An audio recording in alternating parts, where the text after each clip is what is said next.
Hey, Tony, can you hear me? I can hear you. Can you hear me? Okay, yep. Give us 1 second. We're counting down. We're kind of live. Okay.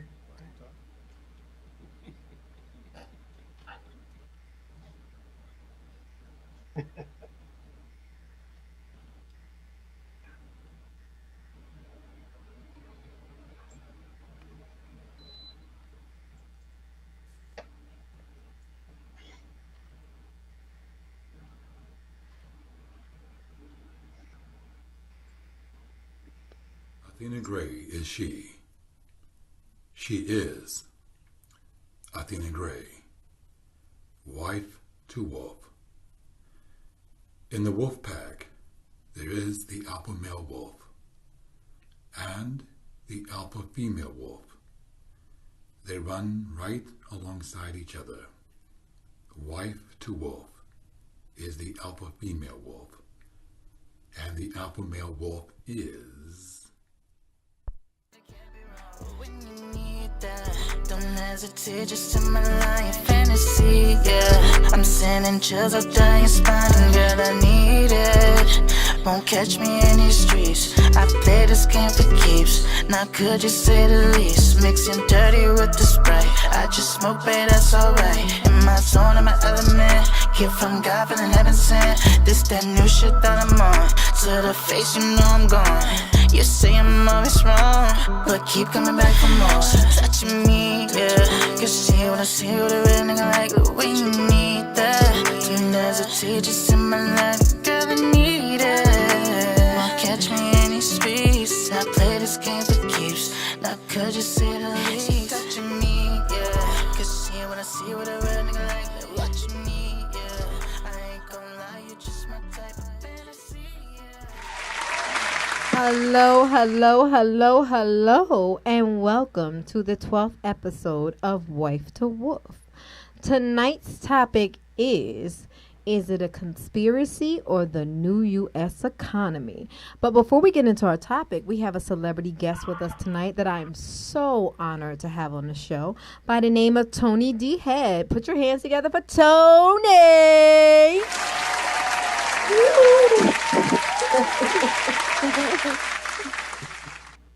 All right. So, Tony, thank you very much for joining the show. Wolfpack, can I ask that all of you please turn your cameras off so that only Tony's on the screen, please, and thank you. So, Tony, tell me what's going on with you lately. I know you're doing some really big and interesting things. Wolfpack, please mute your phone. iPhone caller, I think it's specifically you. Please mute your phone. Please and thank you. All right, so Tony, tell me, what are you doing lately? What's going on right now with you? Well, I just came back from Atlanta. I'm doing a new show by Tyler Perry. Um, I'm going to go ahead and say the name. It's an offshoot of Sisters on BET. It's called Zatima, Mm. and it's a very popular storyline from the couple from Sisters. Is so popular that Okay. Tyler Perry wanted to give them a new show. So I have a pretty critical role in that. It's a recurring character. And then the other thing that's coming out next month is from Showtime, and that's called Three Women. Mm. And that's with DeWanda Wise and Blair Underwood, Shailene Woodley, and that's going to be a big deal. That'll be coming out probably September or October. So those are the Ooh. two latest things. You Yeah. sound busy there, Tony. Congratulations.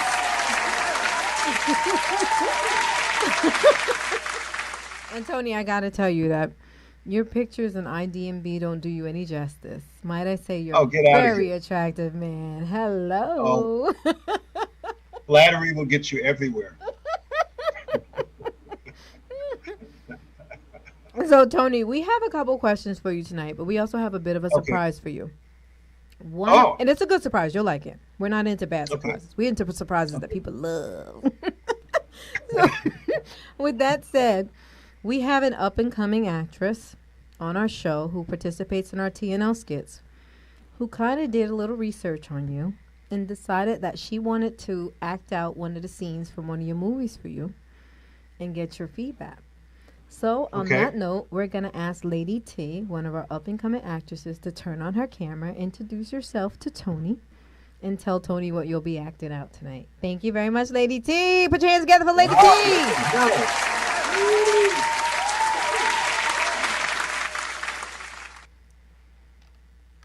Hello, how are you? I'm fine. I'm fine. Okay, so I'm doing you in Asunder and Fantastic Fungi, doing little snippets. So here it Oh, goes. boy. Okay. Have you lost your goddamn mind? I'm the one who held this company together when we've been up to our asses in hot water. That's what I love about you, baby. That's what I miss about you. It's that sassy sense of humor. Woo! All right, everybody put your hands together for Lady T. Lady T, you bold and you bad. Go ahead. All right, Tony, what you got to say? She killed it, right? What? Oh, yeah. Not done. Definitely. Definitely. Did you say you're not You had done? to really go deep to find that. Yes. Wait. Did you say you're not done, Lady T? Yeah, I'm not done. Oh, wait, she got more for you, Tony. More surprises? Oh, no. I hope you like surprises, Tony. Yes. Go ahead, Lady T.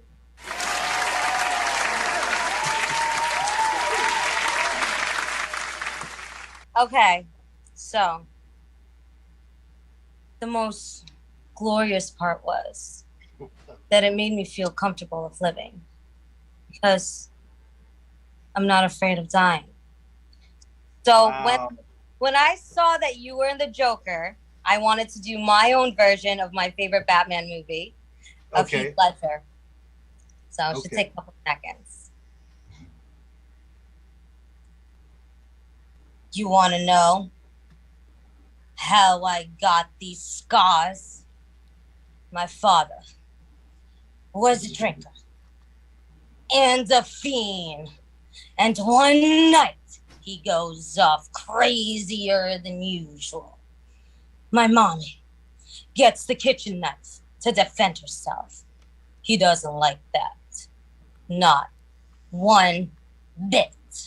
So, me watching, he takes the knife to her, laughing while he does it, turns to me and says, "Why so serious, son?" Comes at me with a knife.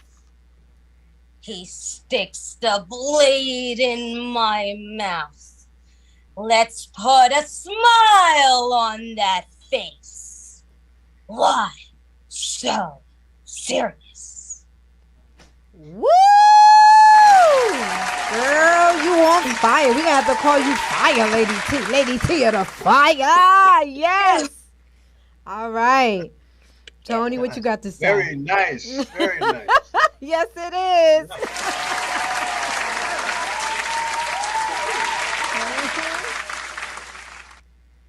You see those thumbs up, Lady T? That's coming from Tony D. Head. Put your hands together one more time for Tony D. Head. You got the thumbs up, Lady T, from Tony D. Head. Look at us, Lady T. She's bringing it. Yes, she did. Yes, she did. Thank you again, Lady T. So, Tony, we're going to go into those questions that we have for you now. Okay. So, Tony, how were you when you realized you wanted to be an actor and now a star? Well, I don't consider myself a star, but I was doing community theater in the Washington, D.C. area some time ago. And, you know, I had a regular job for a long time, but I had always performed in community theater for a while. And I got involved with the local casting director in DC. And from there, that's where I got my SAG card. I started doing films for the government. Oh, wow.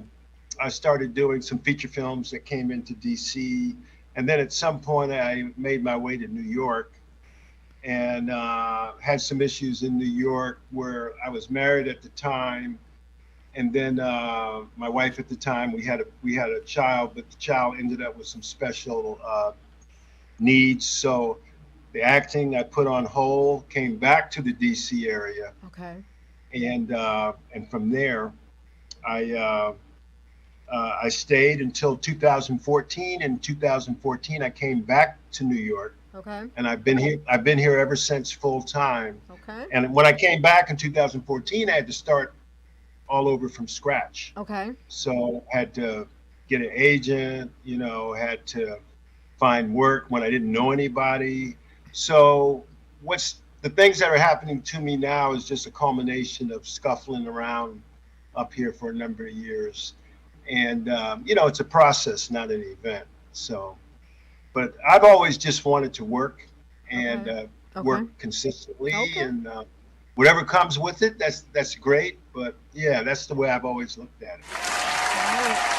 Good stuff. You did it. You did it. In the midst of all of it, you did it. So, Tony, let me ask you a question. Which role was your favorite and why? Um, hmm, that's a good question. I've had a lot of different roles. Yeah, I've done a lot of different things since I've been up here. Actually, one of the first roles I had when I came to New York was an off-Broadway play called Hounds of War. Okay. And I had a quite interesting role. The story was about a man who moved his family out to upstate New York in the woods, so they could bond together. Okay. And I played a strange recluse who lived out there, who was their neighbor. Okay. And it was a character study, and also a little bit like the Joker, where people fell into these different pathologies. That was a pretty interesting role. Okay. So it's called Hounds of War, and it got a really good reception Mhm. in New York when we did that. But I've done a lot of other interesting things. Okay. All right. Okay. I mean, Lady T's rendition of Asunder was an interesting. It's like a soap opera, Right. So a lot of stuff was over the top and stuff like that. But yeah, I've had a few interesting roles. Okay. Okay. Thank you very much, Ray. So, when you and I spoke roughly 2 weeks ago and Hmm. you agreed to come on a show, thank you very much. It's not too many actors such as yourself doing the work that you're doing that would agree to come on a startup radio show like Wife to Wolf. So, thank you very much, Tony.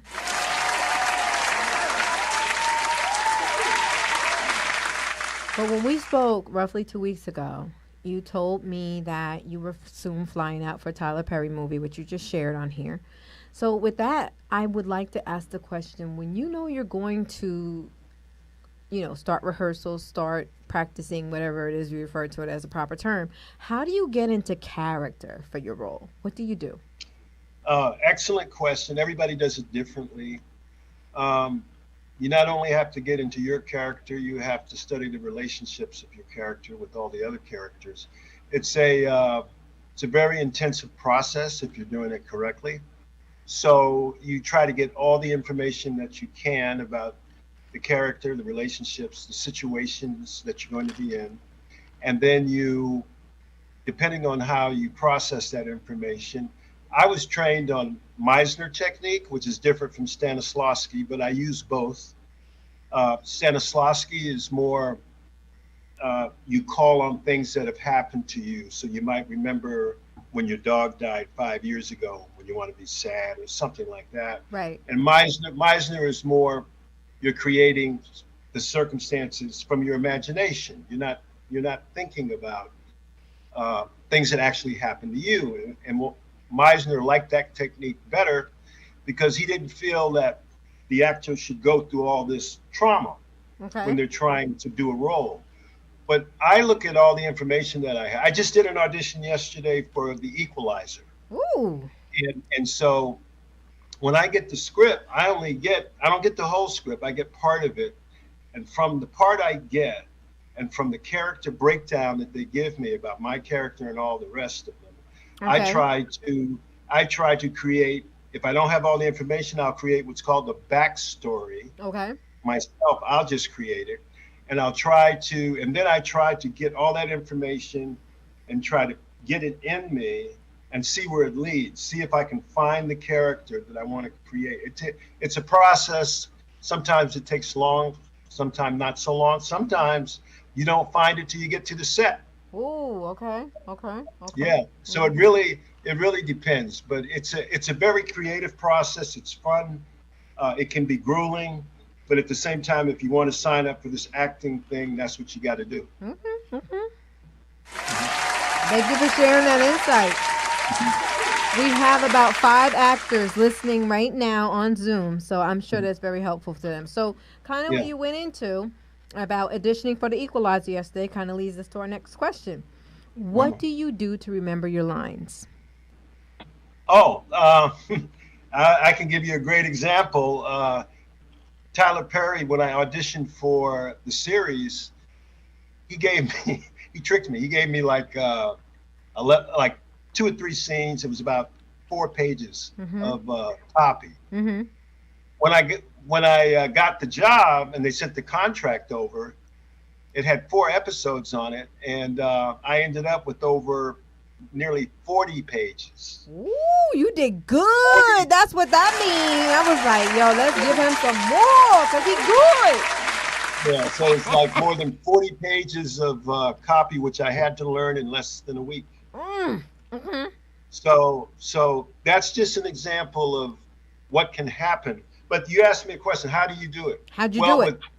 With that much, I didn't have the opportunity to do what I usually do. I usually think about the story first, and I read the sides 10, 20 times over. Okay. And then I try to get all the things I mentioned earlier about the character and the relationships and all that together. And then when I start to look at the lines, they make more sense. Okay. Because I know the story, and the lines become easier to learn. But in the Tyler Perry case, I didn't have time. Okay. So I had to actually learn the lines at the same time I was dealing with the story, which is a little bit more challenging. But it's everybody does it differently. You can just do it over and over and over again, but you have to be careful not to fall into the same cadence of how you say the lines, so you don't get locked in. Right. Because you got to be free to change it up to make it different. Right. Okay. But it's really, and then there's a couple of apps like Script Rehearsal or Line Reader where you can talk in the lines and then play it back to yourself. You can play the other person's lines and then yours. So there's a lot of different ways, but it's not easy. It doesn't sound easy. I tried to do it before. Listen, I ad-lib like a mug because I can't remember half of the shit they said, so I'll just be like, let me just get into character. What would I say in this role? And they be like, you're out. Get off. What are you drinking in that? What are you drinking in that cup there? I can't tell you till they give us a sponsorship, but it's good as hell. Okay, that's I'm going to text it to you. I'm going to text it to you as soon as I'm done. So on that note, Tony, tonight's topic is, is it a conspiracy or the new U.S. economy? So with that question, what I would like to ask you is what impact has the current recession had on Hollywood / the entertainment business? From your observation, of course. Oh, that's a complicated question because the COVID situation was intertwined with that. It was inextricably linked, so to speak, because it completely shut us down for 2 years almost. Okay. And so coming back, everybody was a little crippled with how did we come back? And we had all these type of protocols, which we still have today. I think the movie business, as far as production and the number of productions, are doing better. They're picking up quite a bit, as a matter of fact, because we have learned, the business has learned how to deal with COVID. Okay. And so, there's all types of protocols. Tyler Perry, by the way, was the first studio to figure out how to come back on the pandemic. Okay, go TP. TP, if you out there, we commend you. Woo! And he casted Tony D. Head, so he's a smart ass man.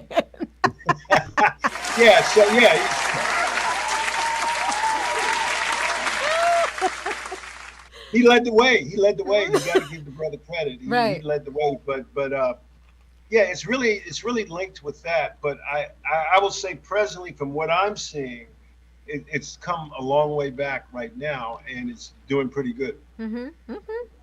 Yeah. All right.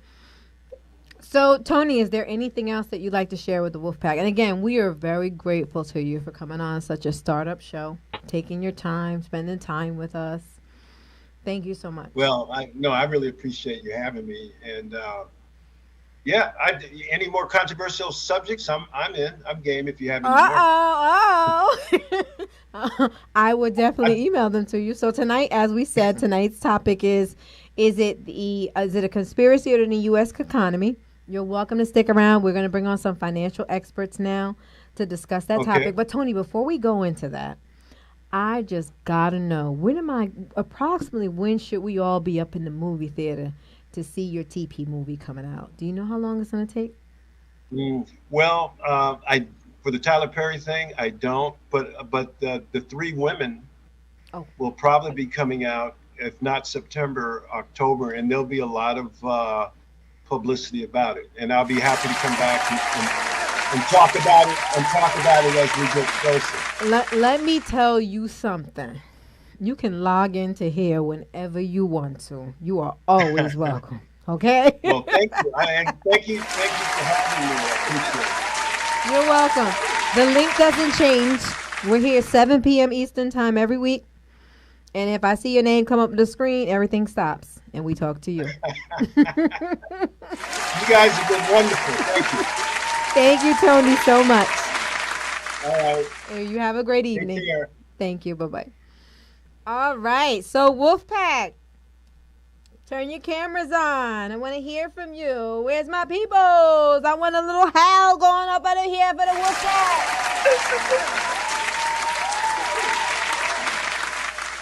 All right. So, again, Wolfpack, I know you know because you guys are on point. But tonight's topic is it a conspiracy or the new economy? And then, you know, we always had to have our raunchy topic, right? Watch your ass. The recession is here. Who the hell is prepared in the Wolfpack? Who's ready? Is that Deshaun L up there? So, you know, I saw some bullshit today in breaking news. I'm going to just tell y'all about some straight up bullshit that I saw today in breaking news. I saw that the state of California is officially making the sale of freaking gas cars illegal. What the fuck? Today! I got 4 gas cars in my driveway at home. What are you telling me? What are you saying? You can't go to California, that's all. No. But you know what? It starts with one state, right? So the most expensive states in the country to live in, starting with California, New Jersey, and Connecticut, right? So we're one of the top 3. And I don't know if you know, I'm here in New Jersey. So I feel like that shit's going to be like COVID and spread. Am I wrong? Come on, somebody tell me. Am I wrong? No, I think you're right. I mean, New York has been talking about this for the past few years. They want all of New York electric cars. So I'm not surprised. So you're telling me that eventually I won't be able to sell my gas car? I've already started, I started getting rid of my stuff. So how can this affect people who are leasing, right? No, it's only new cars. It's not used cars. And it's by 2035. So it's not happening instantly. They're going to sell no new car sales can be internal combustion and ICE cars, internal combustion engine cars by 2035.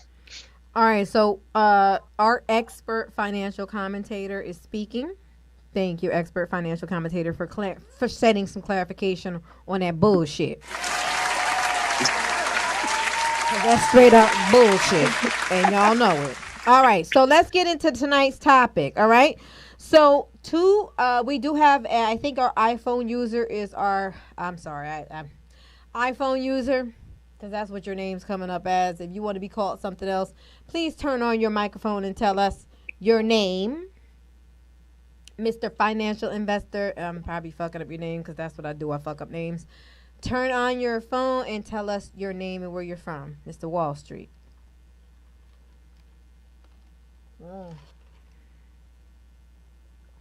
Do I need to send a text? All right. Anyway. So, is this going to be worse than the Great Depression?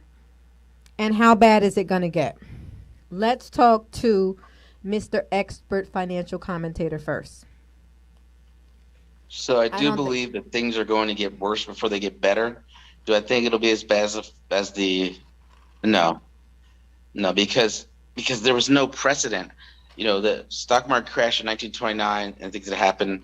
There were no there was nothing that had happened like that beforehand, and so there were no controls. There were no safety nets. I mean, now we have Social Security, we have welfare, we have low income housing, we have soup kitchens, we have breadlines, and so we're more prepared, and it won't be that bad. So I have a question for you, Mr. Financial Commentator. I asked you to put expert on there, but you want to try to be humble and shit. But are you a fucking cow right now? Is that what I'm looking at? A fucking cow with a tongue hanging out of his goddamn mouth looking at me? Do you know what the fucking wolf will do to a goddamn cow? You got about 8, 9 wolves on this goddamn call, and you chose to be a motherfucking cow? Really? Do you want to survive this call? The cash cow. A cash cow. Got it. Okay. So how bad is it going to get? Well, it depends on who you are. There will be some people that it will be very bad for, and others it won't be that bad for. Who the And there will be people in line for food.